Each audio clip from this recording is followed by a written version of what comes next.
Assalamualaikum warahmatullahi wabarakatuh.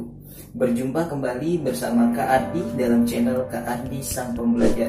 Pada kesempatan hari ini kita akan melanjutkan pembelajaran selanjutnya. Kita sudah masuk di semester 2. Sebelumnya kakak pengen menanyakan dulu nih kabar kalian. Bagaimana kabar kalian semuanya? Ya, kakak doakan mudah-mudahan kita selalu sehat walafiat dan tetap bersemangat dalam belajarnya. Tak terasa waktu semakin singkat ya. Di semester 2 ini kita tidak mungkin dengan waktu yang panjang untuk belajarnya, karena sebentar lagi kalian akan lulusan. Nah, sebelum kita mulai pembelajaran pada semester 2 kali ini, terlebih dahulu kita awali sama-sama dengan berdoa agar setiap pelajaran yang kita pelajari hari ini diberikan kemudahan oleh Allah Subhanahu wa taala. Berdoa dimulai.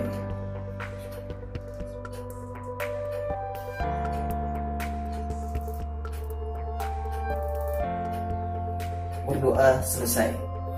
Langsung saja kita masuk ke pembahasannya. Kita perhatikan pembahasan berikut ini. Selamat menyaksikan. Pada pembahasan kali ini kita akan masuk pembahasan tentang pertumbuhan dan perkembangan manusia. Kita perhatikan gambar berikut ini. Di sini kita perhatikan ya, di sini ada perkembangan dan juga pertumbuhan manusia dimulai dari masa bayi dan juga masa balita, masa kanak-kanak, masa remaja atau pubertas, lalu masuk ke masa dewasa, dan terakhir masuk ke masa lansia. Dari gambar tersebut kita bisa mengetahui ya, di situ ada pertumbuhan dan perkembangan manusia. Sebelumnya kakak pengen bertanya nih kepada kalian, sudah tahu apa itu pertumbuhan dan perkembangan? Mungkin di antara kalian sudah tahu, cuma agak lupa. Oleh karena itu kakak akan sekedar mengingatkan apa itu pertumbuhan, apa itu perkembangan ya. Pertumbuhan adalah proses pertambahan ukuran yang meliputi pertambahan volume, jumlah, dan massa sel. Tinggi dan berat badan sifatnya dapat diukur atau kuantitatif dan tidak dapat kembali ke asal atau irreversible. Nah, dari penjelasan tersebut sekali lagi, untuk pertumbuhan itu bisa kita lihat secara langsung dan juga bisa diukur dengan menggunakan alat ukur. Nah, contoh dari pertumbuhan ialah tinggi badan dan juga berat badan pada manusia. Tinggi badan bisa diukur dengan alat ukur yaitu berupa meteran, dan berat badan bisa diukur dengan menggunakan timbangan. Selanjutnya ialah perkembangan.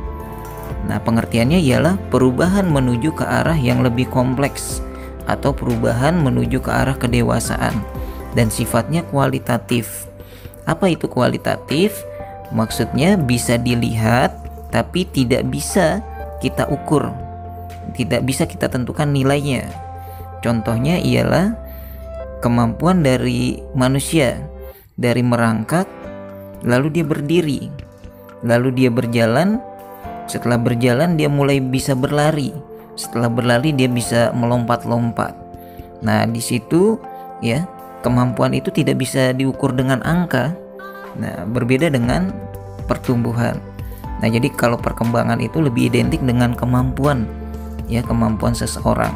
Contoh dari perkembangan selanjutnya ialah kemampuan berbicara. Dari awalnya ketika dia masih bayi hanya bisa menangis saja, lalu dia mengucapkan kata-kata yang singkat seperti mama, papa, dan lain-lainnya. Lalu dia mengucapkan kata-kata yang lebih banyak lagi ya, sampai dengan dia bisa mengerti dari kata-kata tersebut. Nah, itu adalah perkembangan. Nah, jadi kita harus bisa nih membedakan antara pertumbuhan dan perkembangan ya. Apa itu bedanya? Bedanya yaitu pada pertumbuhan itu bersifat kuantitatif, yaitu bisa digambarkan dalam bentuk bilangan.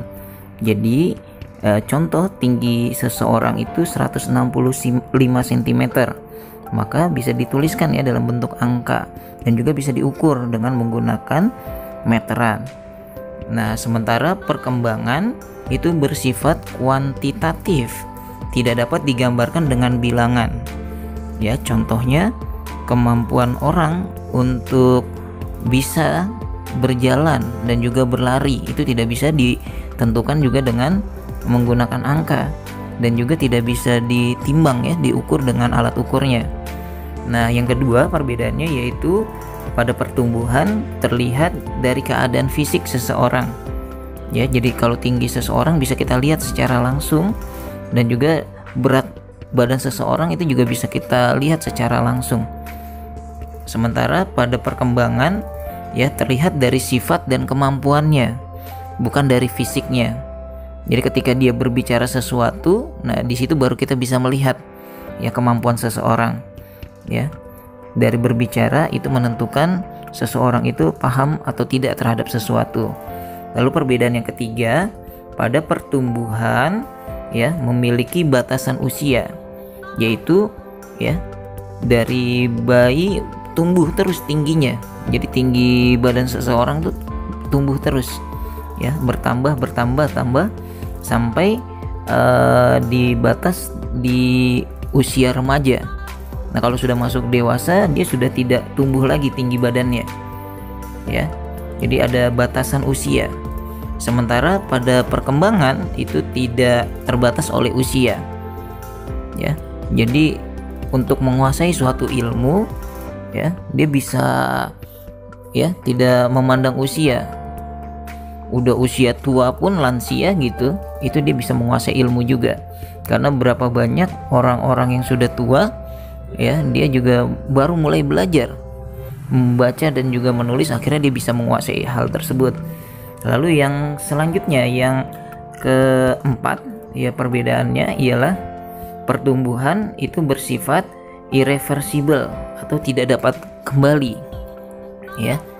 Jadi dia nggak bisa kembali lagi seperti tinggi masih bayi gitu dan lain-lainnya. Sementara perkembangan itu bersifat reversible, bisa balik. Nah, perkembangan seseorang itu ya bisa kembali lagi tuh.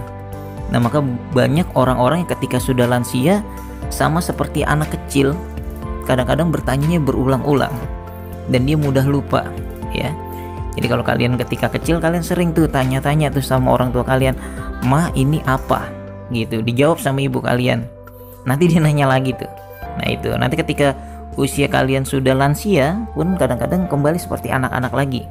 Ya, sifatnya seperti itu. Lalu yang terakhir, yang kelima, perbedaannya ialah pada pertumbuhan dipengaruhi oleh pembelahan sel tubuh. Jadi dalam tubuh kita itu ada sel. Nah, itu yang mempengaruhi pertumbuhan kita ialah sel tubuh kita. Sementara pada perkembangan tidak dipengaruhinya oleh pengalaman ya. Selanjutnya kita masuki tahapan pertumbuhan dan perkembangan manusia. Nah, tahapan pertumbuhan dan perkembangan manusia itu dibagi menjadi dua. Yang pertama yaitu pranatal, yaitu selama dalam kandungan. Lalu yang kedua yaitu postnatal, di luar kandungan. Selanjutnya kita masuk pembahasan tentang tahapan pranatal, yaitu selama dalam kandungan. Ya, bisa kita perhatikan pada gambar berikut.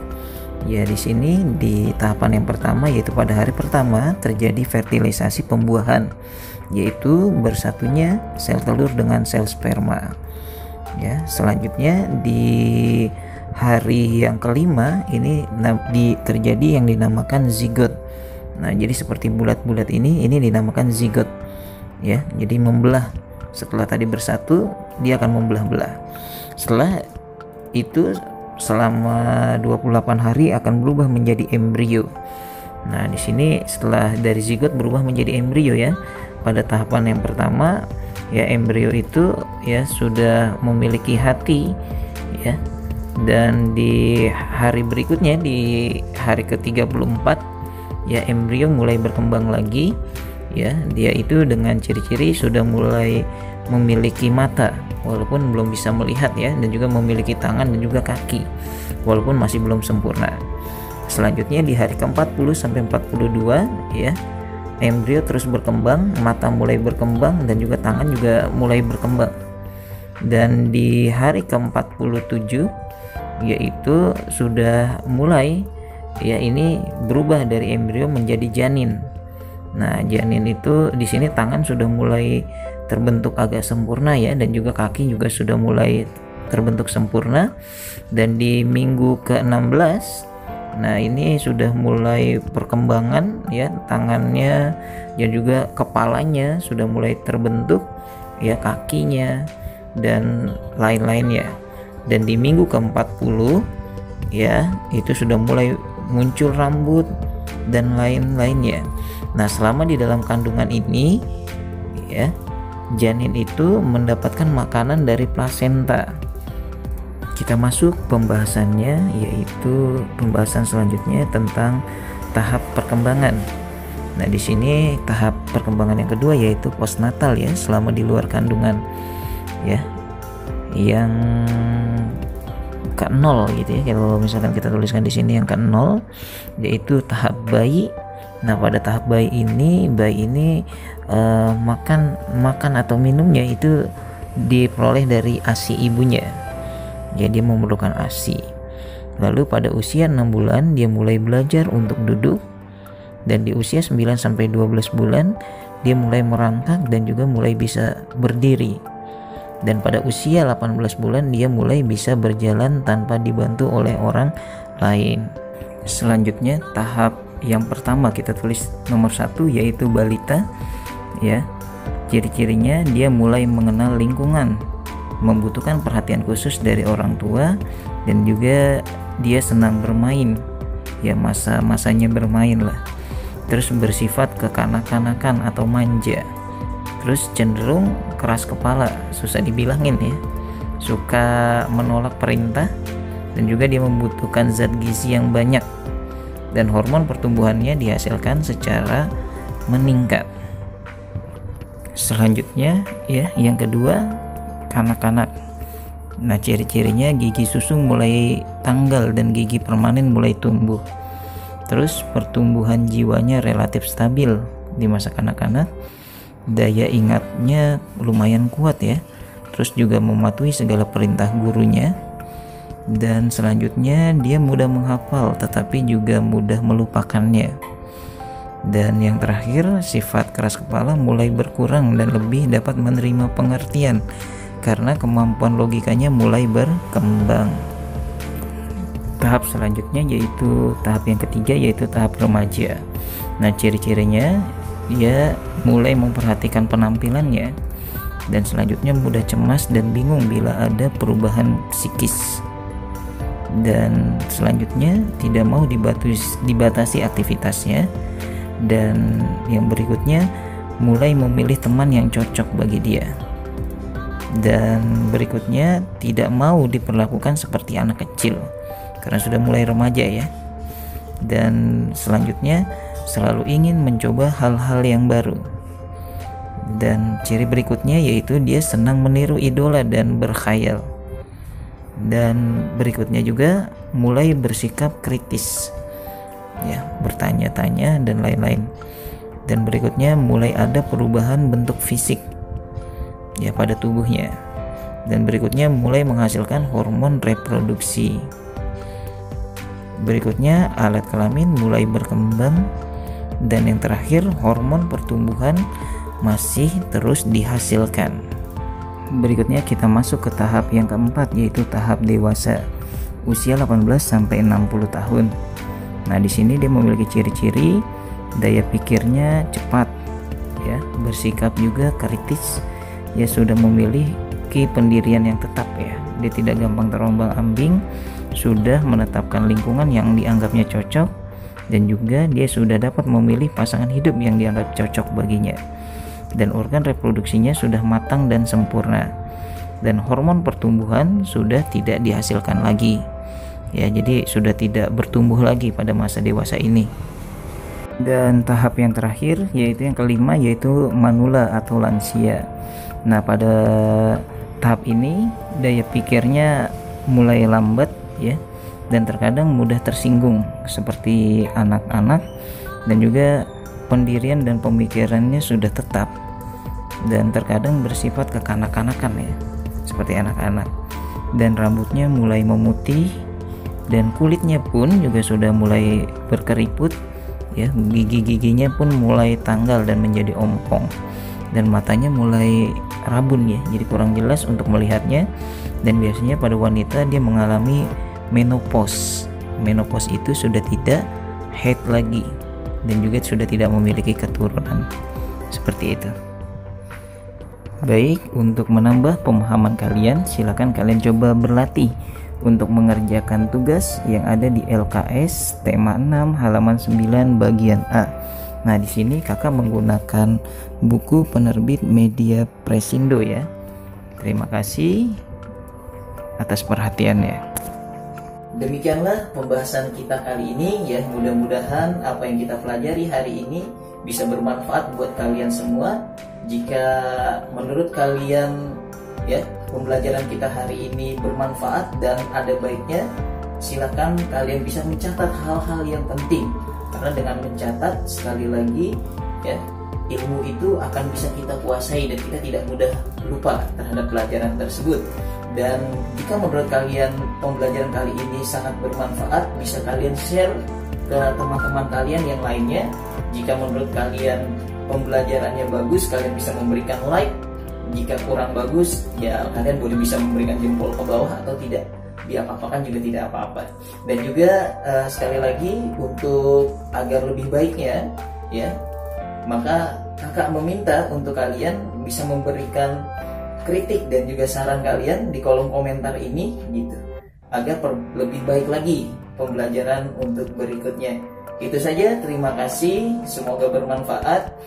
Assalamualaikum warahmatullahi wabarakatuh. Semangat belajar.